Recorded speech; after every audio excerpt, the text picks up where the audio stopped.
the questions and answers are just a vehicle for the energy to flow. Ramesh used to always say, the teaching is passed in silence. And yet he talked and talked and talked. Okay, but it's just a vehicle for the energy to flow. The real truth of it is not in the words, it's prior to the words.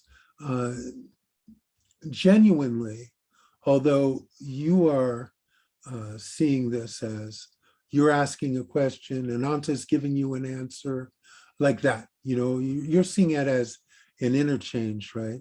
But that's not what's really going on here, because all that's here is the oneness. And so we are actually totally identical. There's no separation between us, but there's the illusion in the dream. There's an appearance of separation. Within that separation, there's questions and answers, but the energy that is here is just oneness. So right now, I picture there's like there's all of us together, and there's just a single vat of gold, and everyone's just sitting in that. And that's all there is just this oneness, this complete unicity. And in the background, there's the sounds of this talk going on. And there, if one were to look at that, they would see these shadows communicating with each other. And it's just an appearance, you see. But that's not what's really going on here. Satsang is the company of truth. So yeah, just sitting back and being in that energy is actually the whole point, you see. But the questions arise. And I know when I was seeking, I did have questions, you see, and I did have an inquisitive mind, and I wanted to know how certain things really were functioning, you see. So I dove into that, and Ramesh was happy to oblige me in answering all of my questions.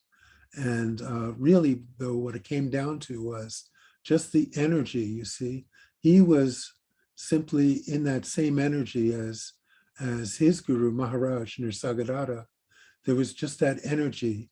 And you see, so there is the talking, that's the tradition, particularly on this path, because it is a path of intellect, jnana, you know, where you're inquiring about who you are. So yeah, words would come up, concepts would come up, beliefs would come up, values, etc.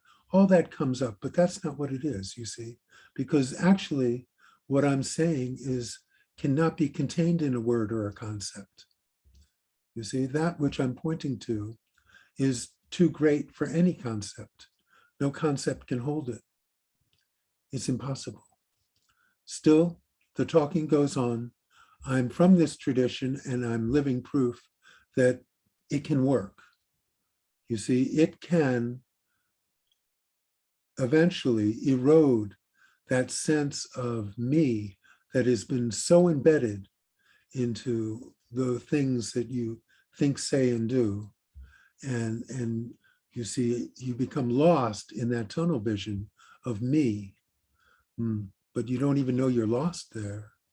You see, so I'm giving you concepts and words that can help you see that and gradually undermine this misconception you have of who you are.